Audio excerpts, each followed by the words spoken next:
Hello, Good morning. are you Cammy? I am, yeah. If you guys need anything, just reach out to me, okay? In the meantime, I'm going to go ahead and hit mute right now because I started recording. So Can I we'll get you talk to got you on guys in a minute. the list?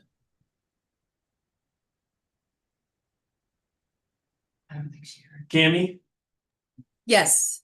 did you get our witness and exhibit list this morning? Let me see here. Did it come through the MLRB submittals? Yeah, the same email we've been using, um, came through probably 15 minutes ago. Right.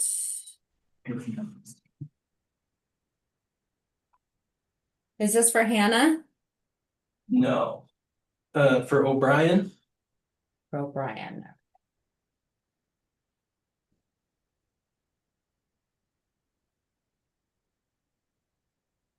I have not received that yet.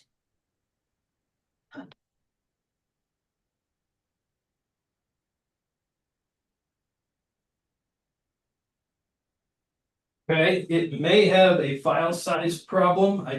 I did not get a notice saying that we did have a file size problem, but just to be safe, I might go send a series of emails to you.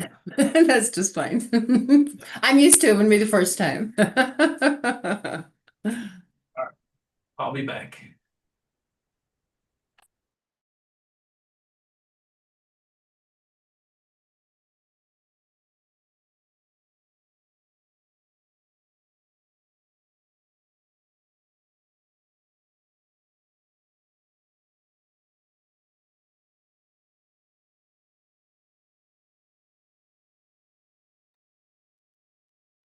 Oh, you know what? I do have it. It just came through.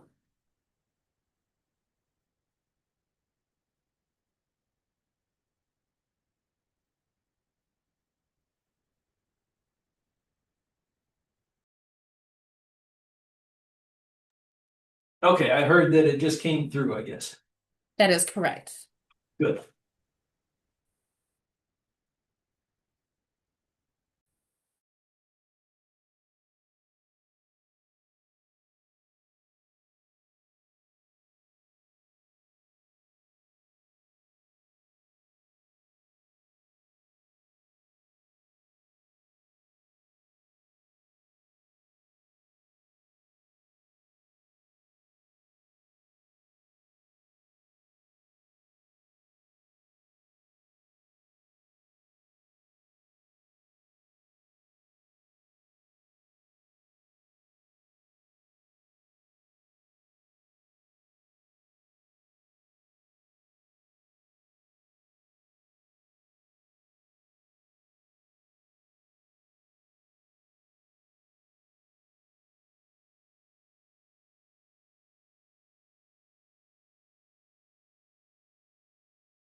to reserve and coordinate.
Do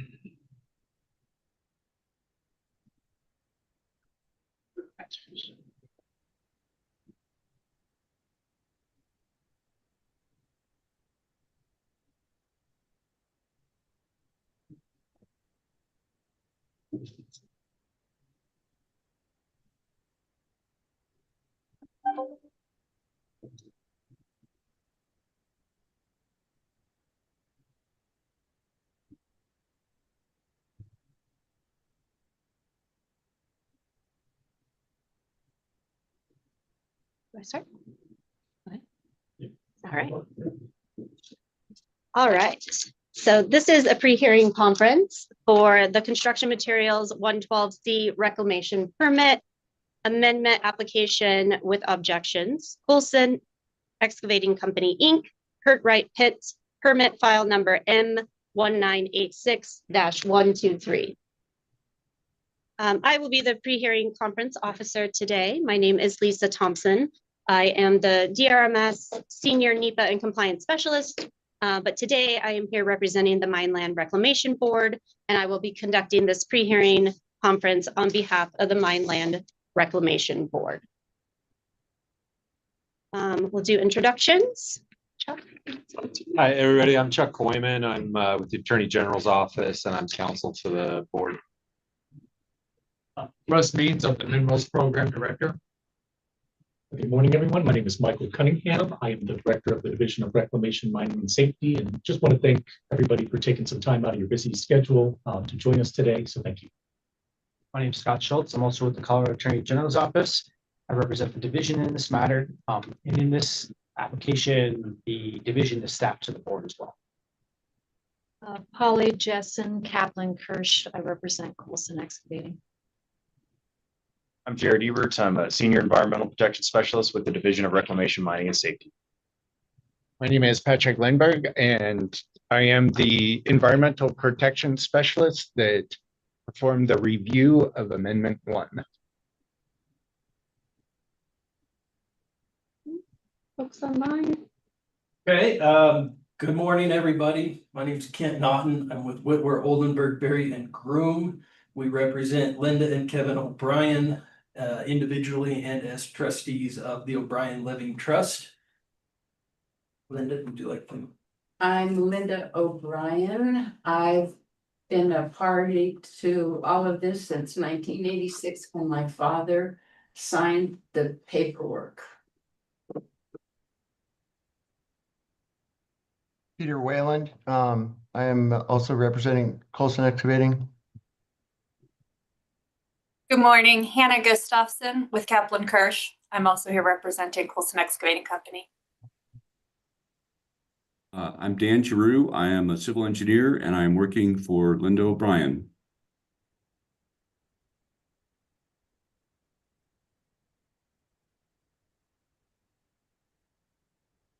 Get everybody.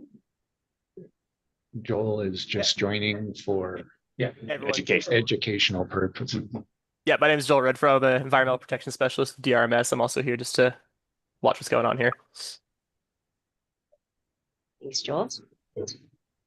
Okay, the purpose and objectives for this pre-hearing conference are to describe and provide an overview of the permit application review process by the division staff, to identify all of the parties, to explain the rights and responsibilities of any person or persons identified as a party, to identify, discuss, and resolve issues to the extent possible, to establish the Mineland Reclamation Board hearing process, which includes to propose a list of jurisdictional issues that the board will hear, to attempt to simplify the list of issues to the extent possible, and to establish timeframes and orders for how the hearing will proceed. So the draft hearing order. The pre-hearing order is a draft order that the board may or may not adopt. The pre-hearing conference officer, myself, will propose the order at the board hearing on September 17th and request that the board adopt the order as agreed upon today. The draft pre-hearing order will be issued shortly following this pre-hearing conference. The draft order will primarily address 4 items. the hearing process, the parties involved, the issues to be heard, and the proposed schedule for the board hearing. Identifying parties. During the public comment period, the division received 39 written objections and 1 comment letter.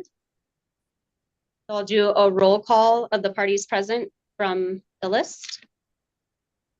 No, we kind of already did introductions. Andrew Bilha. Ed Garvey. Gary Wetzel. Greg Martino.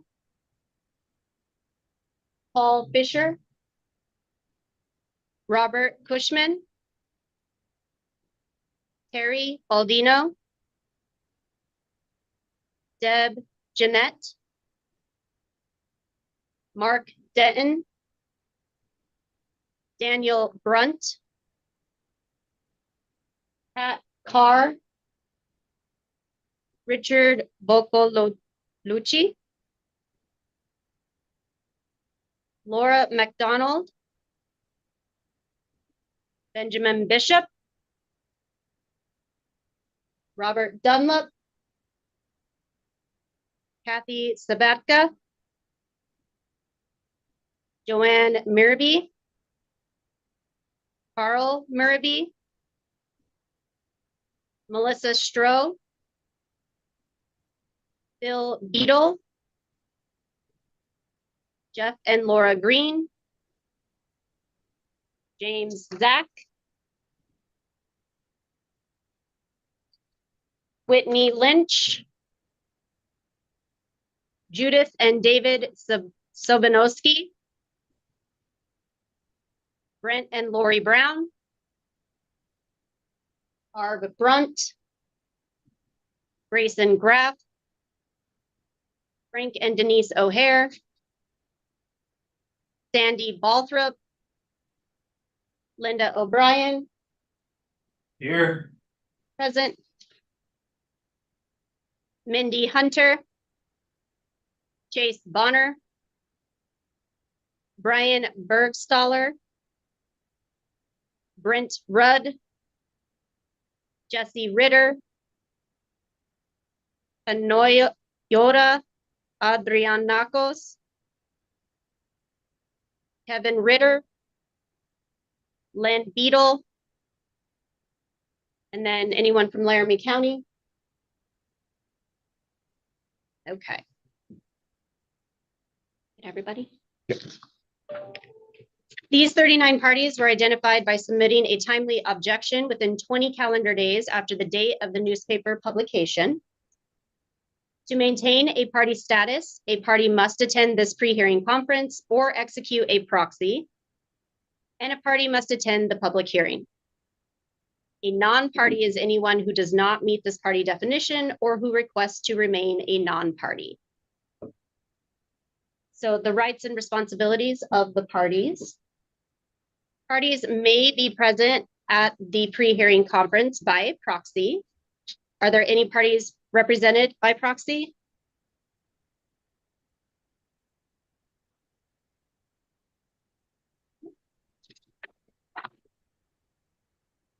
At the board hearing, anyone identified as a party may present evidence, call witnesses, cross-examine other parties' witnesses, may be represented by an attorney, and in addition, a party has the right to sue or be sued in district court on matters surrounding an application's review and the board's decision. Only parties to a hearing may seek judicial review of a board decision. If a party wishes to withdraw as a party, you must do so in writing prior to the commencement of or on the record during the board hearing. Even if choosing not to be a party or withdraw party status, you may still address the board on matters of concern, but will not be entitled to the rights of a party. Any questions on that? One clarifying thing, Larimer County did not object. They only provided comment letters. A comment letter. Yeah, they didn't object.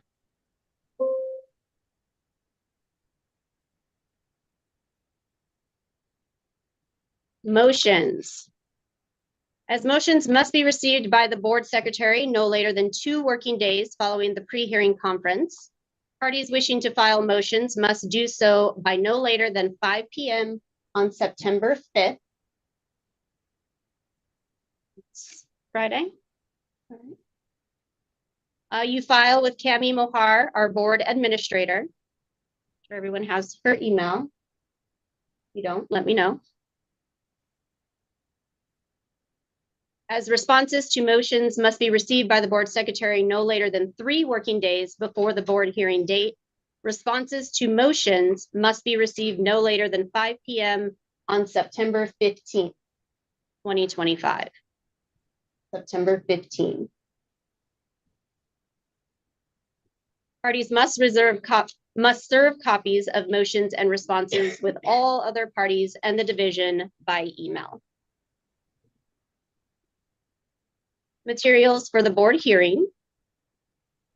The notice of the pre-hearing conference noted that at the pre-hearing conference, all parties must provide the board administrator, Cami Mohair, with an electronic copy of potential witnesses and exhibits for the board hearing. And I believe we got the witnesses from the applicant. We have those.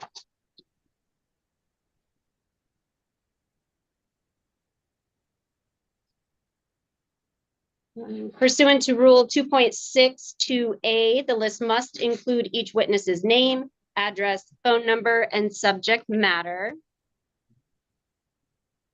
Address, telephone, and subject. Okay.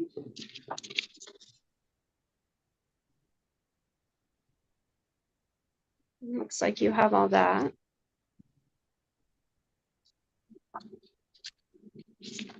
Anybody else doing a witness list? We submitted ours. I think I have yours. Yes, That and is Lisa, I did receive one from it's Mr. Naughton, and then I also received one from Miss Gustafson. Excuse me if I said it wrong. No, that was great. Thank you.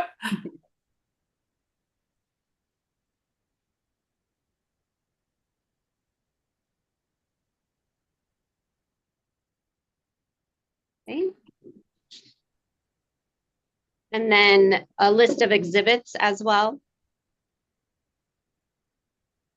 Tammy, you have those? Yes, I do. Exhibit list here too from the applicant. Correct.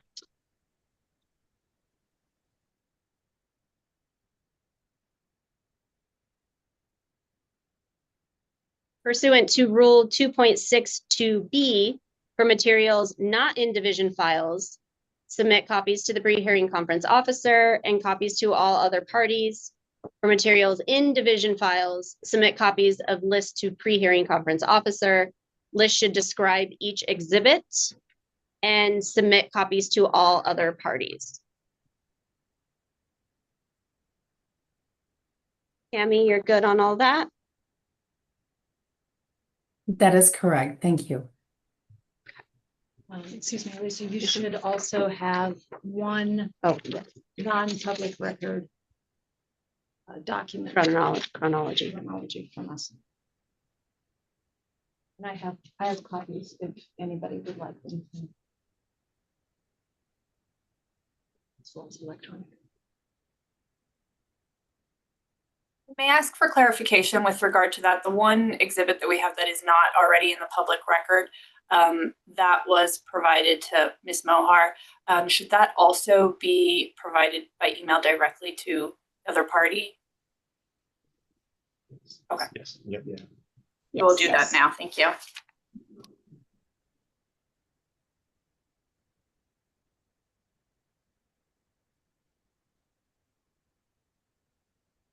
Thank you, Hannah.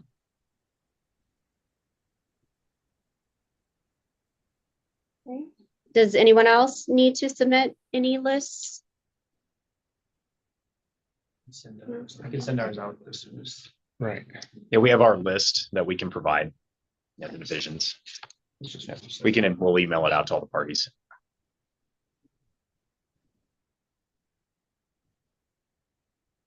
Within 24 hours. Yeah, we'll do it as soon as the meeting's over.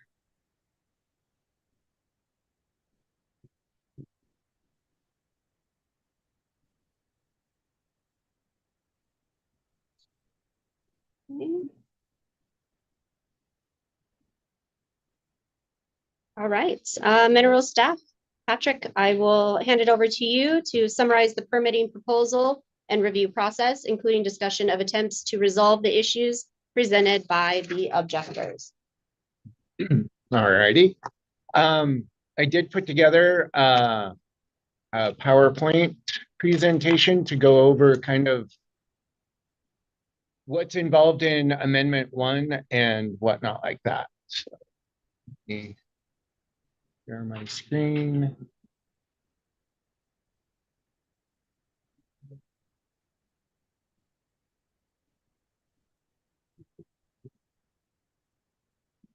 All right. So this is the consideration of the 112C amendment with application with objections, the Kirtright pit, M-1986-123, permitted by Coulson Excavating Company, Inc.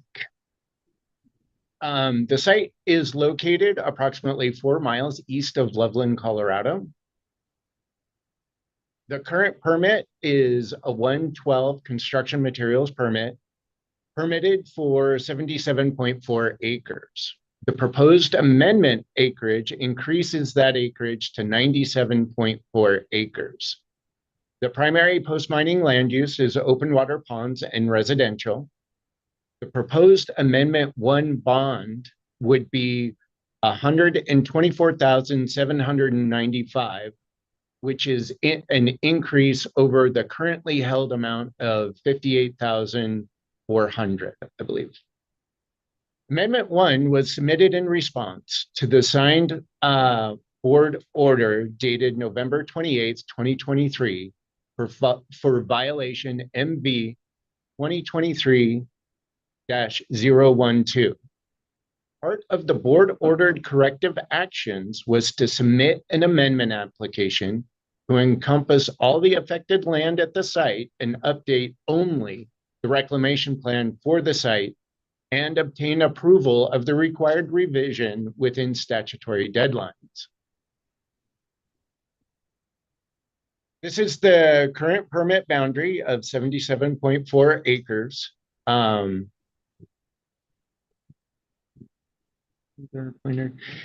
This area here, you can see the ground disturbance. That was the 4.7 acres that were found to be affected outside the permit boundary that were part of the violation MB 2013-012.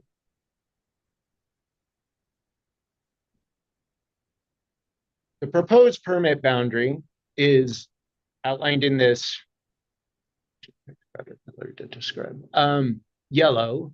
You can see over here on the west side, it encompasses the 4.7 acres that were affected outside the permit boundary, as well as this over here in the northeastern side of the current permit boundary, north of the northeastern of the current permit boundary. This was an area that was determined to have been affected by previous mining disturbance back in the 80s and 90s. This is the proposed reclamation plan for Amendment 1.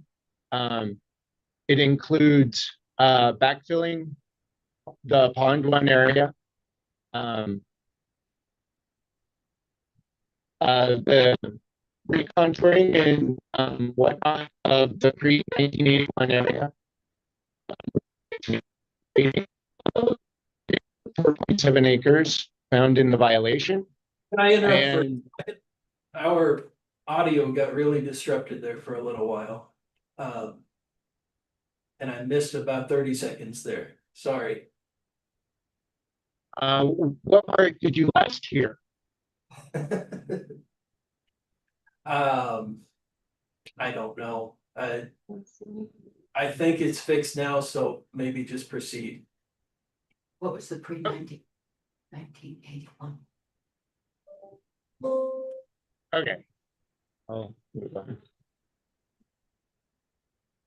So here in the areas to the northeast, it's being included into the proposed permit bound.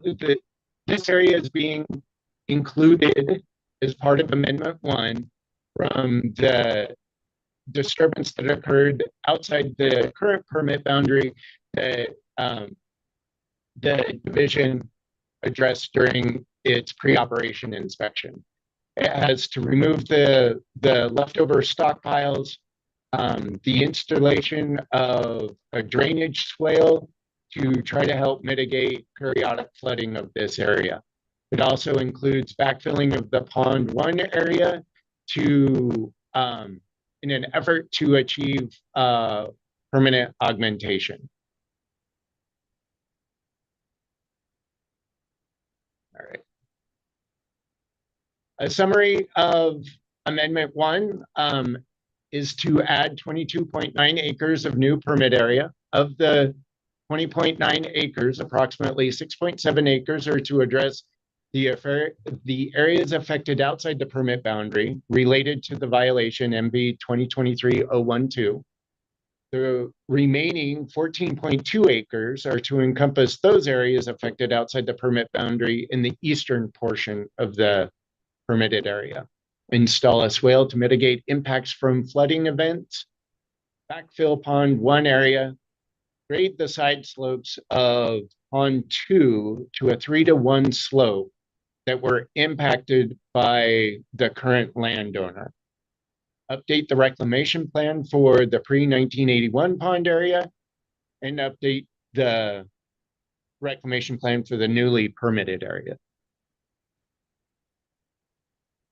Here's a chronology of how we arrived to the pre-hearing conference. June 27th, 2023, the division performed an inspection and found that 4.7 acres had been affected outside the approved permit boundary. August 8th, 2023, the division sent a reason to believe a violation exists notice to the operator. November 23rd, 2023, the signed board order for violation MV 2023-012 was signed. February 27th, 2024, the Amendment 1 application was submitted. June 14th, 2024, the Amendment 1 was considered complete. June 23rd, 2024 was the date of first publication in the Loveland Reporter Herald. July 14th of 24 was the last date of publication. August 3rd, 2024 was the close of the public comment period. During the public comment period, 38 letters of objection were received. August 14th, 2024, the division issued its preliminary adequacy review letter. March 12th of 2025, the applicant submitted their preliminary responses to the division's preliminary adequacy review.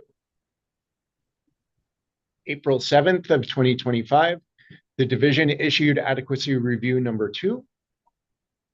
April 21st of 25, the division performed its pre-operation inspection. April 30th, the division issued adequacy review number 3 with additional items found during the pre-operation inspection. May 30th of 25, the applicant requested an extension of the decision date for Amendment 1 beyond the statutory 365-day limit. July 17th of 25, the signed board order extending the decision date to August 10th was issued. July 31st of 25, the applicant's responses to adequacy review numbers 2 and 3 were received. August 10th of 25, the division issued its recommendation for approval over objections. August 15th, the notice of pre-hearing conference and board hearing was sent out to the objectors. August 27th of 2025, the division issued its rationale for recommendation of approval over objections. And here we are today, September 3rd, for the pre-hearing conference.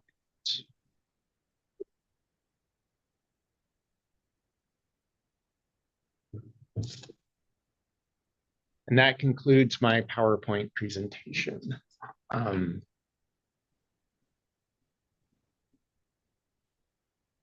Thank you, Patrick. Okay, so I will present the summary of the issues for each issue. And I just want to stress that if any party is on the fence, please express your concerns and ask questions now, because we do have limited board time. So if we can get anything figured out today, that would be great. Number one, we have public notice procedures, adequacy of notice signs. Based on the response from the division and operator, is this still an issue or concern?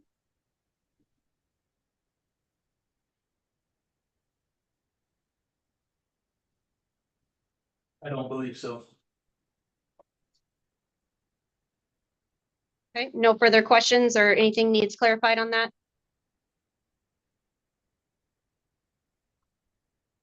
Issue number two, mining plan. Concerns that the amendment application involves the processing and stockpiling of material mined at the Stroh pit. That's still an issue?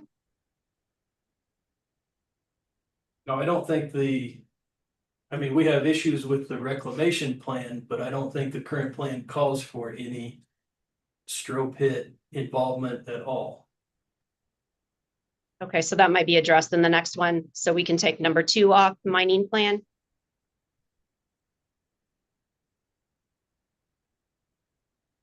It's our understanding there will be no mining on. That is correct. Is that clarified? Yep. Okay, you guys are comfortable with that?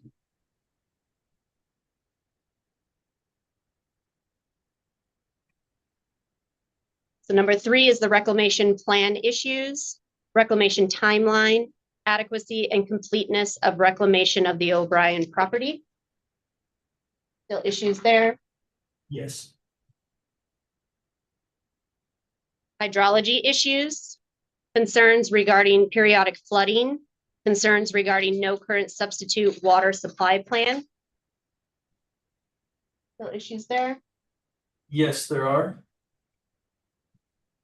The temporary water supply plan, I believe has been remedied, but we still have concerns about the adequacy of the bonding. And that's related to the water issues. Do we want that as a separate issue, or will that go in with reclamation costs? I think that's would be under the reclamation. Number 7. Costs. Do you feel that that could go under number 7, or do you want to keep it separate with hydrology specific?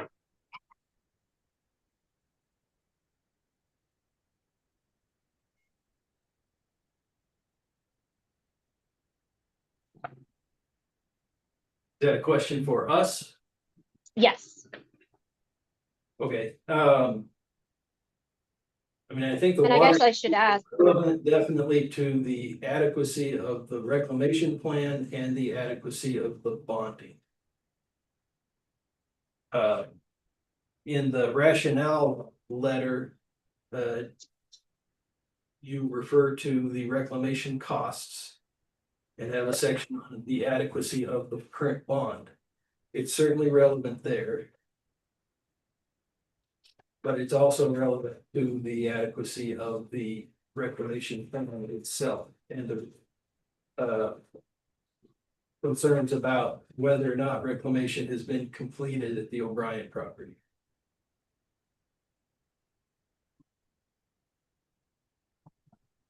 and I guess I should clarify, did everybody get a copy of the rationale? Everybody has access to that? Yes, it's in the files.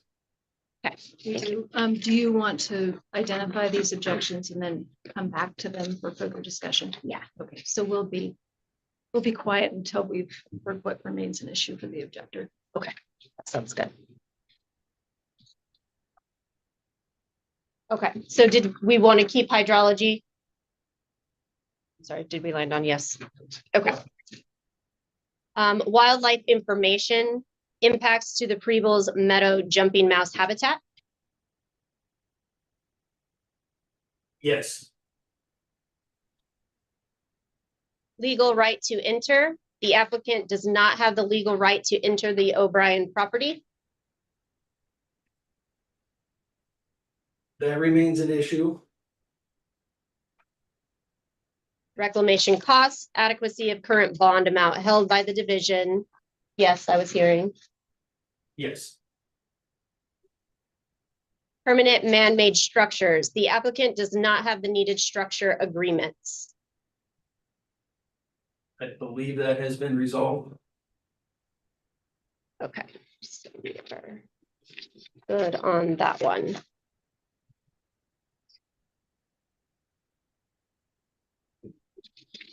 Were there any clarifying questions that maybe we could ask the applicant to clarify anything under 3, 4, 5, 6, or 7? Looks like we got rid of 3.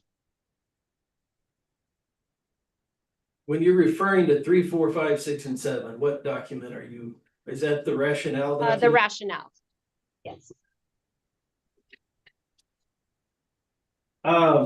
One question I had came from the slideshow. It omitted agricultural as one of the primary post mining uses. I believe that was still in the reclamation plan submitted by Colson's. Yes, it's agriculture is part of it. I just mentioned that the primary was open water ponds and residential, but there is also the agricultural aspect of it, which includes the revegetation of the disturbed areas that are located north of the ponds and north of the residences. Okay, because we definitely, that's been one of our objections throughout, is that the reclamation has not been completed and it's inadequate for the planned use as pasture land, essentially, for the O'Briens. Do you want to address, my question for you, Kent, is in what respects? I think that's addressed pretty well in our expert report that we recently got from a biologist that basically shows that the soil is inadequate and that the current status is basically just weeds that are completely inadequate. I think the inspection did reveal that the grass was completely lacking in various spots, and yet the claims appear to be that Colson's are done. Well, no, that's not accurate anymore. The latest iteration does have reseeding, but it doesn't have any topsoil, it doesn't have mulching, and it doesn't have any irrigation to help actually establish adequate grasses. Accuracy and completeness of information. So Is that something you'd like? I think that one thing is the Amendment 1 is not stating that reclamation is complete. It's that reclamation will be completed. So I guess that I guess we're just saying, I guess the amendment just proposes that the area will be revegetated. And I guess I saw that in your rationale, and our position is that an inadequate plan does not meet the rules. Simply saying that you'll enforce the rules once it comes time for a request to release the land is not good enough under the rules. The plan itself should be sufficient, not just the inspection later on. So you're saying there's deficiency in the reclamation plan that is currently being proposed in this amendment? Yes. Right here.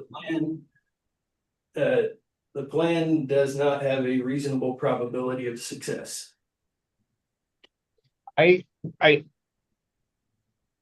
don't have, you did not provide any information for us to review that would indicate that the current reclamation plan as proposed isn't adequate. You mentioned a report is, Right. we have not seen that. Right. Our witness and exhibit lists were due today, and it's in there. Unfortunately, Ms. O'Brien had to go out and expend a lot of money on experts to demonstrate what we've been trying to say throughout is that the grass is inadequate out there. We think that was obvious from a visual inspection of the grass. But now we have an expert report demonstrating that essentially all she has is weeds. The topsoil is inadequate. We don't think the plan reasonably will succeed. And I understand it is new to you, but today was our deadline to provide our exhibits and witnesses. Okay, fair enough. So number 3 is still an issue. Anything we can, oh, go ahead. Is the reclamation timeline still an issue? Oh, I don't know. Is the reclamation timeline still an issue, or is it just the adequacy and completeness of reclamation? I think the timeline is down to a year or so, Year and a half. year and a half, and I don't think that's objectionable. We are certainly not happy that this summer completely evaporated on us and nothing got done. But at this juncture, a year and a half seems reasonable. Okay, so we will take off A. Hold on just a I second. think we should, it seems, I'm trying to okay. interpret what Mr. Nunn's arguing here. I think it seems like maybe the timeline goes with the adequacy. All in together, okay. It's hard to, I think it's hard to parse out. Sure. I think part of the rationale that the division will provide to the board will explain the timeline, which goes then with the adequacy of the reclamation plan. Okay. So I think it's really hard to just not down. Sure. Okay. Okay, so we will leave both of those in there. For the hydrology issues, any specific questions regarding the periodic flooding? I was curious. I mean, obviously planting things and letting them to grow takes a particular amount of time, Right. of which a year and a half is probably quite brisk. So what was your sense of the interplay there? So I think the 1.5 years that has been proposed within the reclamation timeline is to get the bulk of the reclamation activities completed, right? So the division recognizes that the establishment of vegetation takes longer. So the 1.5 years is just to get the bulk of the activities done, the backfilling, the grading and whatnot like that. And then there will be the establishment of the vegetation. And I think Peter. Yeah, I mean, essentially, the timeline is established to, things would be planted by then, but then, certainly there's time for the division to conduct their inspections down the road.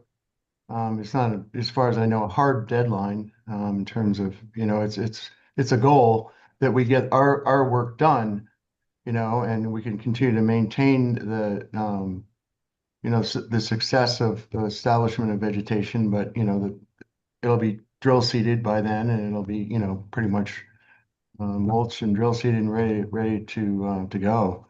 There could be a period of time after that where vegetation may take to establish, depending on the, how wet the spring is, you know, I mean, you could easily get a good cover established, by next summer. You know, if we plant it the spring, in the spring, it'll grow. I haven't read Yeah. the objector's objection. They did send it to me, but it does seem like, from what I'm interpreting from Mr. Naughton, is that there's some confusion or issues with the timeline. Again, I think whether it's a hard deadline versus, Yeah, I think it's hard to know without seeing his Right. expert report. exactly. So we'll obviously have to review Yeah. that. And then if we want to try to exclude it for some reason, we'll make a motion. Sounds great. Okay. That does raise just a more general point. I mean, obviously, we're in a tough spot because I think there have been 3 or 4 different plans proposed.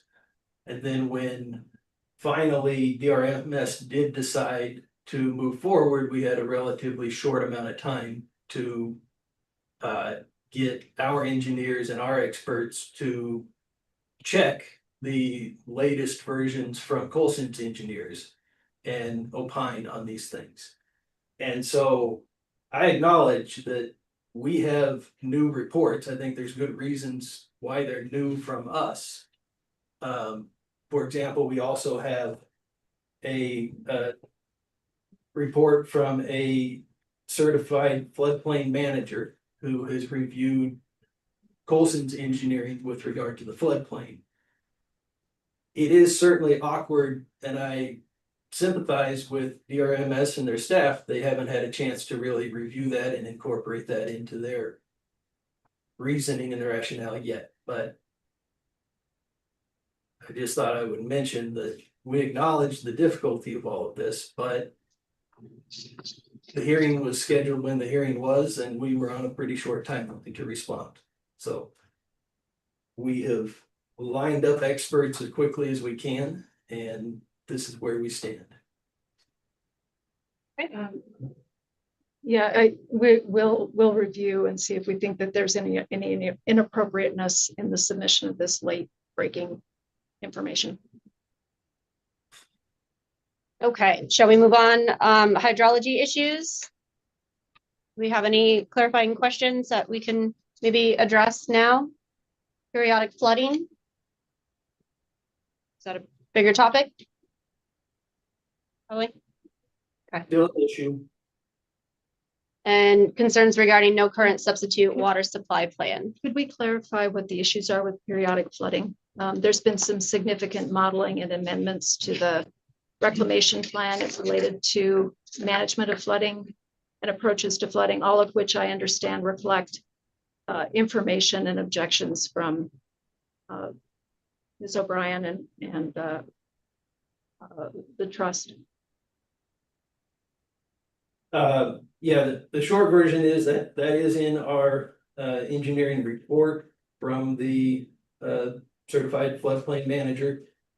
I think it is all summarized well in there. I won't do too much to try to summarize it. Certainly one aspect of it is he mentions that the proposed slope of 0.05% for the mitigation drainage channel is just impractical to construct to those levels of precision.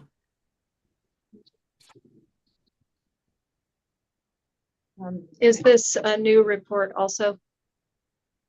Yes. But it's in response to new engineering reports from Colson. So. Okay. Wildlife information, the Prebles Meadow jumping mouse habitat. Anything we can clarify or ask specifically?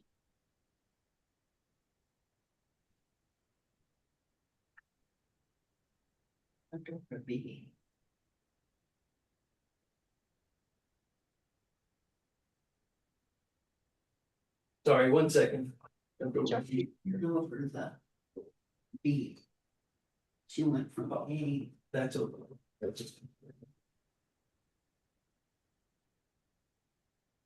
No, I don't think I need any clarification regarding the mouse and the habitat. but it's still an issue? I think so. I don't think I don't think I think if I understood it correctly, we have an argument as to why it should not be an issue, but there wasn't anything new from the feds, right? Like an actual approval from US Fish and Wildlife Service? There was an extension of their original documentation, And I think confirmation an objection that we to put the in record. objections. So I'm sorry, could you clarify what the objection is? In our written objection, I think we go into how we don't think that the extension actually resolves the problem that was noted. I don't So you have would that. like more consultation with Fish and Wildlife Service? I believe the problem is that the US Fish and Wildlife Service has not actually approved the activity that is planned under the reclamation plan. At least by my last reading of the documents that were submitted, there wasn't an actual approval of an expansion of the land that would be affected. It was an extension of the previous approval, which was for a smaller acreage. But please don't go off of my memory, go off of our written objections. Hannah or Peter, do you have any clarifying information here that might close this one out? I mean, the conclusion of the consultation with Fish and Wildlife was that the plan would need to be changed if there were any significant changes to, for example, a habitat take. So when they gave us a variance on those areas that had been previously mowed and continually mowed, there were poor habitat. It basically their concurrence letter said that that would not be a significant change, so we don't need to revisit that by basically affecting areas that are poor mouse habitat, which was the basis for the original variance. It's the grass up south of the access road that goes along the river has been consistently mowed for many years. It's very poor habitat. And that's what we got the most recent concurrence letter from Fish and Wildlife to that extent. We've encroached on a little bit more on the northeast area, but it's the exact same circumstance. So we believe that concurrence letter with Fish and Wildlife covers the activities, what we're doing, in that we have not made a significant change to our activities. We're not encroaching on any mouse habitat. When is your latest US Fish and Wildlife Service document that you have? Or approval or letter or something similar? Would have been during this amendment period. Not sure the exact date, but it was during one of the adequacy responses, so within the last year. It looks like February 20th, 2025. Right, and we don't believe that's adequate. We don't think it says what you are claiming it says. What are you claiming that it says? That we are not basically claiming? I don't believe that it approves of an expansion of the acreage to the extent you are now planning to affect in your current plan. So what do you constitute a significant change to the original plan? I mean, it's not a significant change because we're not, yeah, it does include a bit more acreage, but it's not a conceptually different plan than what was approved. And we don't believe that the Fish and Wildlife believes that it's a significant change enough to warrant a new review. And so that was the basis of the second concurrence letter that we received from them. We disagree. but- O'Brien Okay. property. I think. So still an issue. We'll move forward here. Looks like we're not making progress. Okay. Number 6, legal right to enter. The applicant does not have the legal right to enter the O'Brien property. What do you believe is still an issue there? On the legal right to enter, we certainly agree that. Let me find my rationale letter here. I mean, we agree this is not the forum for DRMS to weigh in on the various and complex legal issues with regard to whether or not Colsons have a right separate from anything signed by Linda. Our request on this has always been that it's been our understanding, but that throughout all known cases, when we've talked with DRMS staff, the rule has always been that you need something signed by the current landowner. That relying upon legal arguments that say that, well, you took the land subject to this encumbrance, have never been deemed sufficient in the past, that the rule is simply that DRMS requires something signed by the landowner. And so we've just requested that DRMS continue to enforce that same rule. So that is still our request. And we really considered this issue to be, I'm sorry, Ken, go ahead. We don't want to, I mean, obviously, we understand and have tried to convey throughout that to the extent that access is needed to properly do reclamation on the property, then access is going to be required.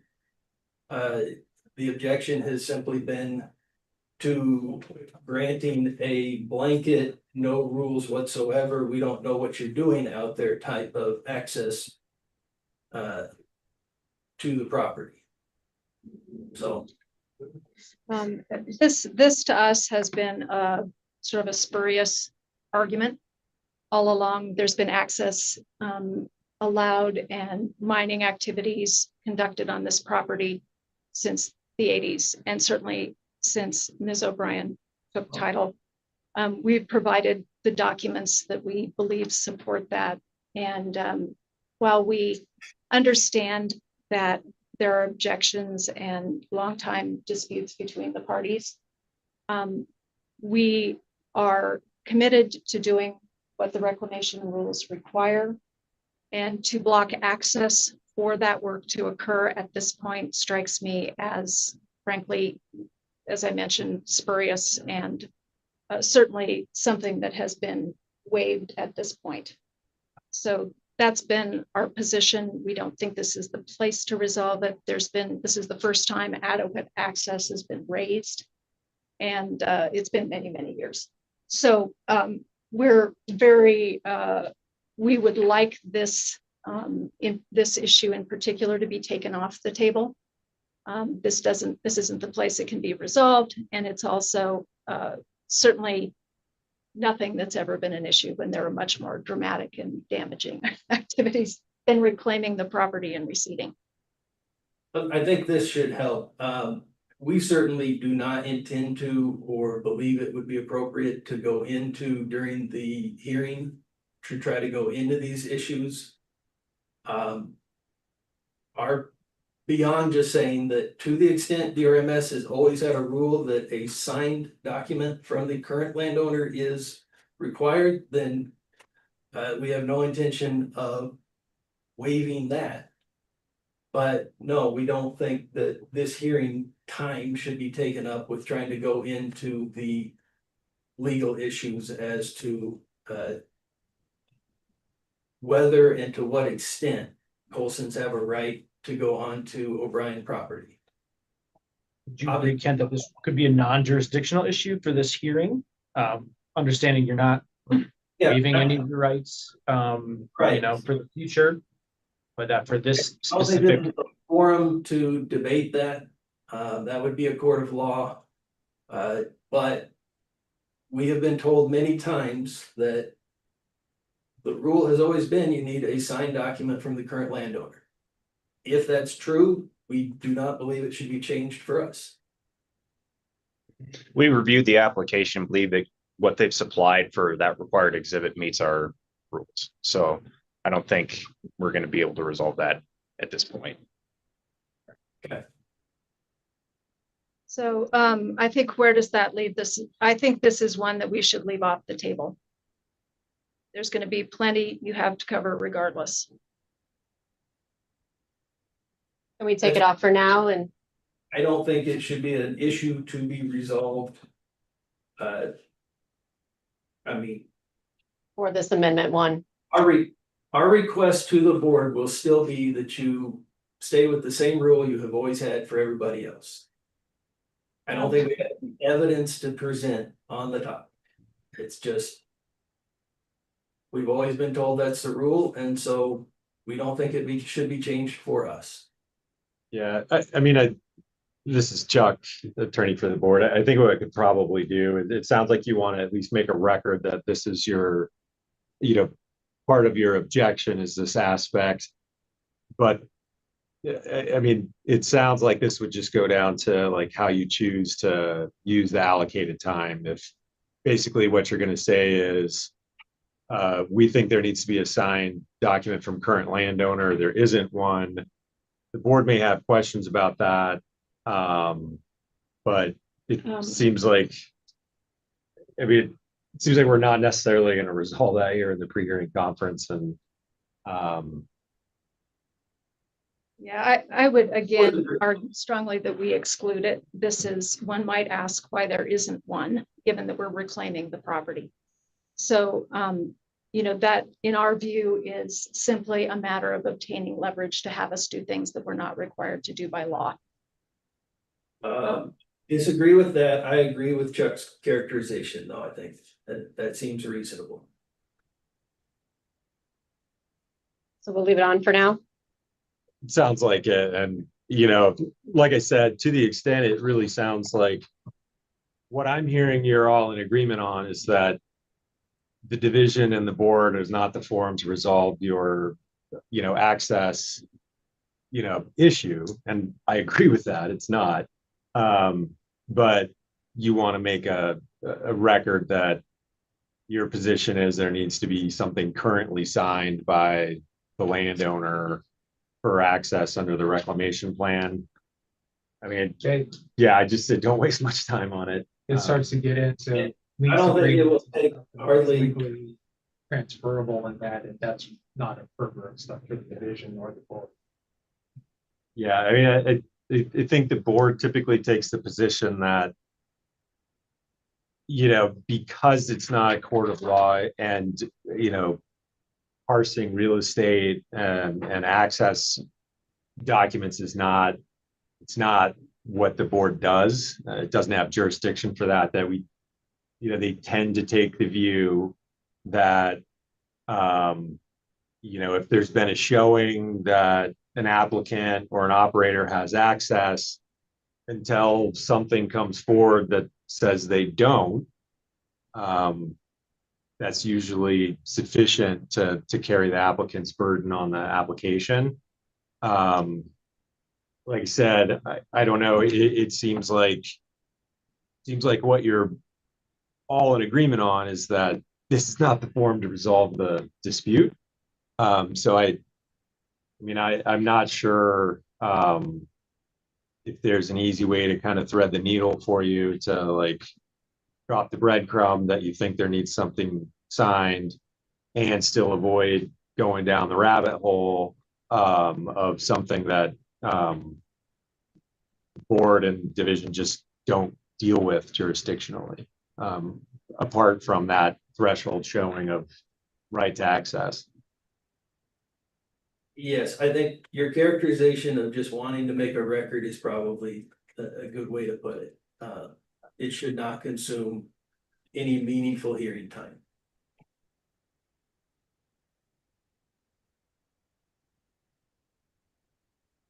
All right. On to reclamation costs, the adequacy of the current bond amount held by the division. That's still anything that can be resolved today or a big one? But still an issue. I suspect it's a significant one. No specific. Can we have a little bit more specificity about why?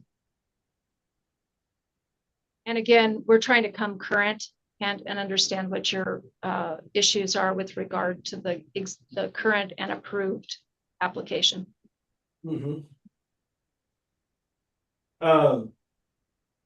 It's interrelated with the problems with actually getting an augmentation plan submitted or approved by the water court.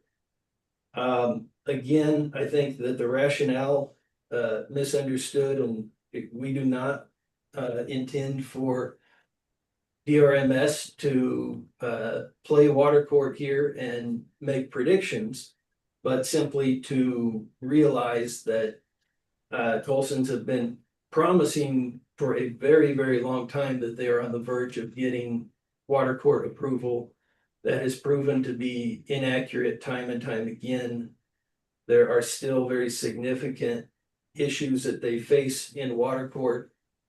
And the appropriate thing to do is to establish a bond that is sufficient so that if Colson's simply walk away, as they have threatened to do multiple times, that there is sufficient money that DRMS can do the reclamation on their own. And so it's not appropriate for the response to be that if they fail in water court, then the bond will be increased. The bond should be increased now. But And you're, if they succeed in water court, it can be reduced.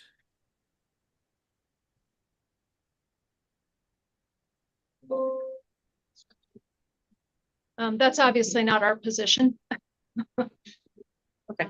And I understand it's not the division's either. Okay, I think we still have all the same 5 issues still on the board here.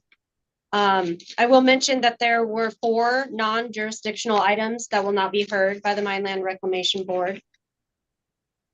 In proceedings before the board, jurisdiction is limited to the requirement of the Act and rules. The division recognizes the importance of all timely objections and comments and thoroughly reviews those objections and comments that can only address the issues that directly fall under the jurisdiction of the division as stated in the Act and rules. And if you disagree with any of the non-jurisdictional items, feel free, you can please file a motion with the board. Any questions on any of the non-jurisdictional items? Perhaps you should list them again so we can just double check. Concerns regarding aesthetic impact and quality of life. Concerns regarding dust and air pollution. Concerns regarding what exposed groundwater areas qualify for pre-1981 status. And concerns regarding the dedication of water rights for approval of SWSP.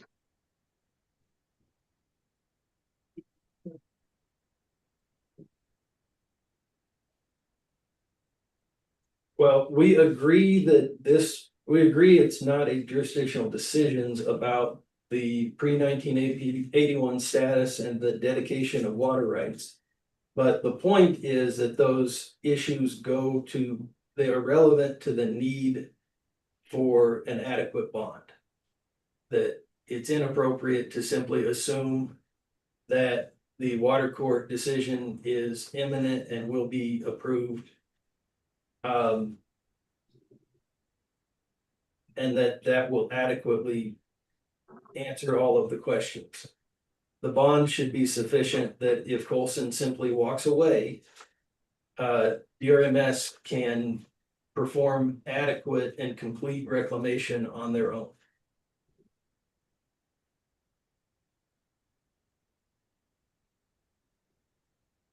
Further? I'm not sure that changes any discussion we've already had. Okay. So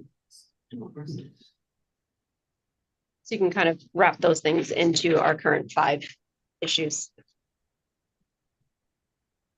Okay, Okay. So let's establish the board hearing process.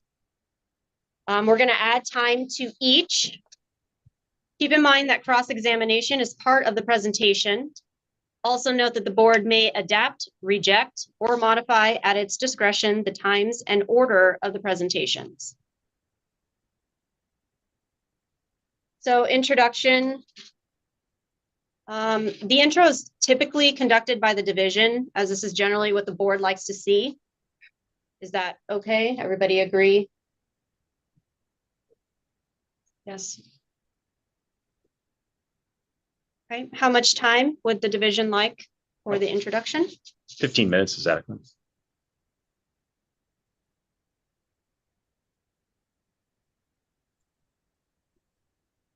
And then for the presentation, the order that generally what the board likes to see is the division presents, then the applicant, and then the objectors. That sound okay? yes, And then I understand there's time for rebuttal at the end. Absolutely. Okay, that's fine with us. So division presentation, how long would you like? 45 minutes. Applicant presentation, how much would you like? Our expectation, I'm sorry. Our expectation is that we're principally going to be offering clarifying comments if we think there's something that is we'd like to elaborate on in the division's presentation. Patrick, you're looking like you have something you'd like to review. I recommend that you provide your own presentation. The burden's on the applicant, not on the division, so it's really important for the applicant to carry that burden. Okay, then give us the same amount of time. 45 minutes. Objectors, how much time would you like for your presentation? we have 4 planned witnesses. I suspect about 30 minutes each is appropriate, so I think about 2 hours. I don't think we will have that much time for our presentation at the beginning. Well, maybe we could trot out the rebuttal time and they can choose to use their total time as they see fit.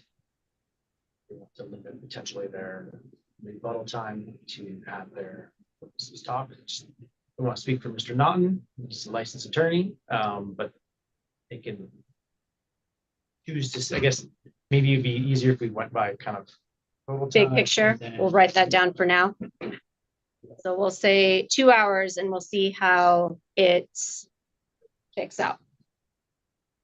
So then we do have rebuttal after that. Typically, the applicant typically goes last to defend their case. And that this order is generally what the board likes to see: division, objectors, then applicant for the rebuttal. We would like the last word. Okay. Division, how much would you like to have in your rebuttal? 15 minutes. Objectors, how much time would you like to have in your rebuttal? 20 minutes, And applicant? I'm gonna say, give us a little bit of extra time. Peter, what would you think you would want to digest? These are gonna be principally technical arguments. Right. I mean, I'm curious, does that also include questions from the board after sort of, we're done? No, No. that would Yeah. be in addition. Okay. right. Questions from the board don't count against parties' times that we Okay. allocate here. And Lisa probably already did explain this, but just keep in mind that the pre-hearing order is proposed to the board as a draft. So they can adjust these times as they want to. Sure. And so Lisa will present the pre-hearing order at the board meeting to the board. The board president will invite, comment, discussion, requests for amendments to the pre-hearing order. But, you know, what we're doing here is proposed and it's not set in stone. And so just everybody should have come in with the expectation that the board has the authority to and may, if it sees fit, change these time allocations. Sometimes happens, usually doesn't. The 120 minutes might give them pause, but it's just something for everyone to be aware of as you're asking for time. But yeah, sorry, I digressed from the particular question. The answer is no, board questions don't count against the party time. I would have to say, 35 minutes would work there to that end.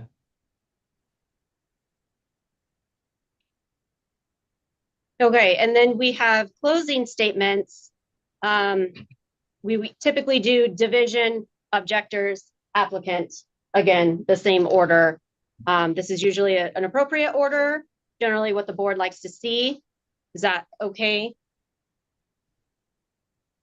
Okay, division, how much time would you like in your closing statements? 10 minutes. Objectors, how much time in closing? We may need a little sweeping up time. Oh, we I'm definitely sorry. will. I'm sorry, I spoke for objectors. I'm feeling objectionable. Objector? 20 minutes, please. And the applicant closing? Give us 20 as well, please. Okay, let's add this up because I have a feeling we're going to be quite over. I've got 345 minutes total, 3:45. 5.75 hours. How many? 5.75. Yeah, we're going to have to cut that down. Yeah. This is Russ meetings for the division. Usually as part of this process and stuff, there has to be equal time for the applicant as well as objectors and stuff. So there has to be a balance there as a matter of fairness. Having objectors have 2 hours for presentations, whereas the applicant has an hour or 45 minutes or whatever. There needs to be some balance and stuff there that the board does like to see that. It's not, as I pointed out, it's a matter of fairness and stuff, and that everybody has the equal amount of time and stuff to present their case. So that's just a general comment. So objectors, in your presentation, do you feel that you could cut it down to maybe 45 minutes? The same as the division and the applicant? I mean, I can do our best. I suspect we probably can do an hour, but we always hate to underestimate and then run into problems with time limits. So we very well may not take the full time, but an hour seems awfully tight. It does We'll bring shoot for an hour. The question I do have is, given the short notice of the actual date of the hearing and no opportunity for us to be involved in selecting a hearing date, we are hoping that our expert witnesses can appear by Zoom. Do we need to file a formal motion for that? Is that typical? Yeah. So I'm not trying to cut you off, but this is Chuck. Kind of since COVID, all of our board meetings have been hybrid. And so the requirement that you file a motion for a witness to appear remotely is kind of antiquated at this point, because we'll have parties, board members appearing by Zoom. So if you've got witnesses, and this goes for everybody involved, if you have witnesses who need to appear by Zoom, just reach out to Cami and make sure that you've got them a link and that she's aware of who they are so that she can get them access. But we don't need to go through the process of filing motions for any of your witnesses, for any of the parties to appear by Zoom. It's just, Yeah, things have changed since we've had that rule, and collectively we've become really adept at running these meetings via Zoom. So gone are the days where we have to wheel in a extra phone system, and it's pretty miserable. So yeah, just don't worry about it. Let us know. Make sure that Cammie's got contact information for your witnesses who need to appear by Zoom.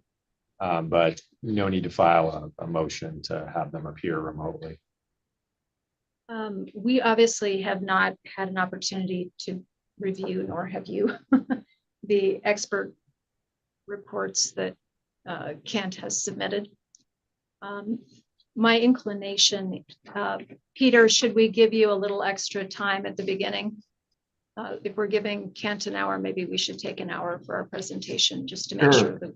I think let's make that, I think as even as possible throughout seems to be the appropriate idea from the gentleman here.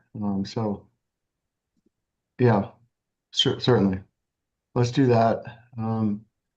And the other question I had was, since again, the discovery is just recent on some of what they're proposing, and might there be an opportunity for us to submit some additional materials for our presentation ahead of the board hearing in terms of documents, or I don't believe we're going to need additional expert witnesses, but certainly it might be helpful to us to be able to enter some additional documents onto the record prior to the hearing.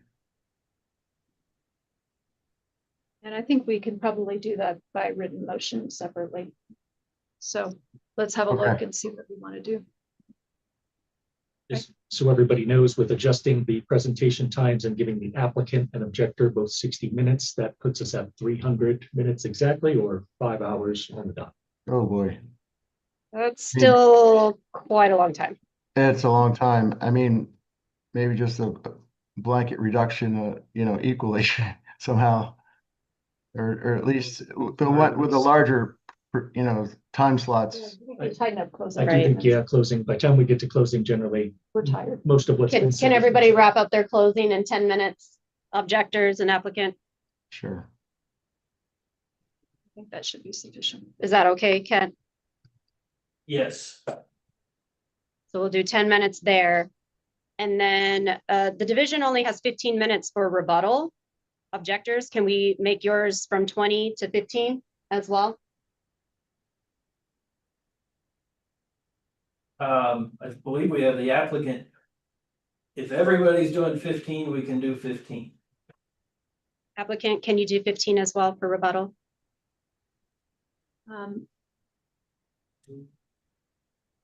I think we can. We're down. Are we down for 25? 35. What are, Division only has 15. Yeah, that should be plenty. Okay. So objectors, you're fine with Peter, everybody? we'll doing just be. 15? I would be more keen on reducing our presentation time, and ramping up the rebuttal time. Well, You can carry it. I'm sorry.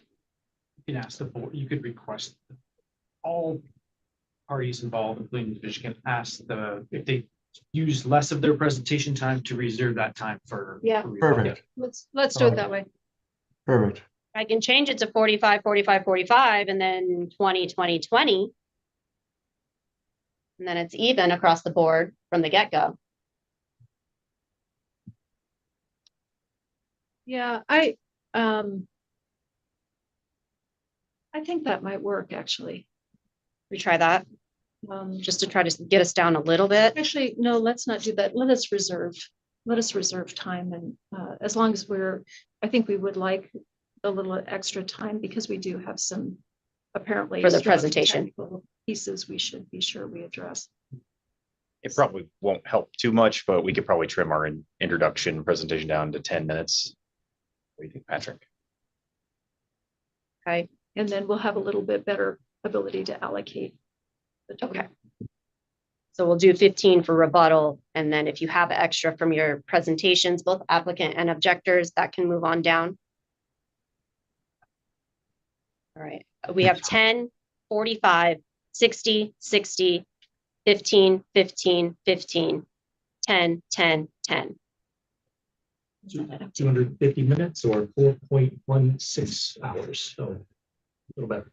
That's much better. And it So, doesn't include another questions. question I Correct. had is, do we have any sense of, how many other, items are on the agenda for the 17th?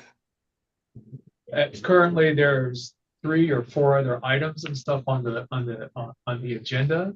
Mm-hmm.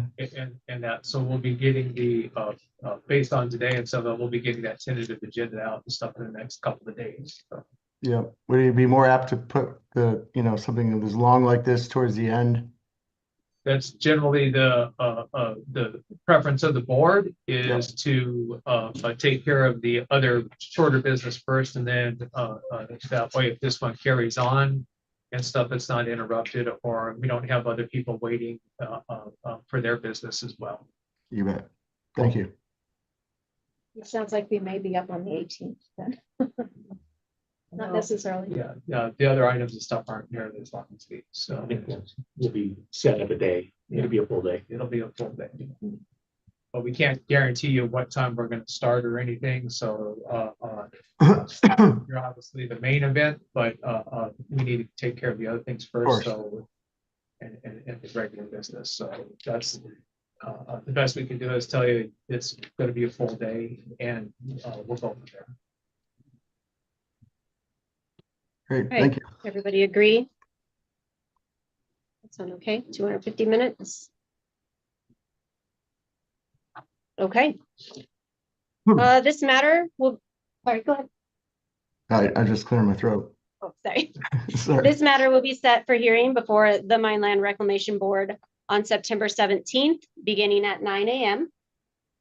The draft pre-hearing order will be out to all parties by close of business on September 8th, 2025, on Monday or sooner. Does anyone have any final questions or comments?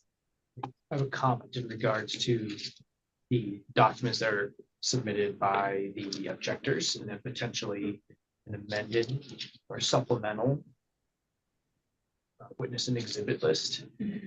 Would you be able to potentially provide like a supplemental witness exhibit list by the close of business tomorrow, as opposed to having to file a motion to supplement that exhibit list? And then they will still have a day to potentially object to supplemental exhibits that you have. All I'll say is we have no idea what's in those 2 reports. Yeah, exactly. And so I'd like to reserve the opportunity to look at them closely. Okay. And, perhaps we will be able to move more quickly, and we certainly will try.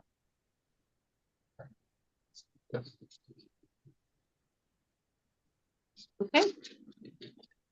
I think, any other questions online? No, thank you. All right, that concludes our pre-hearing conference.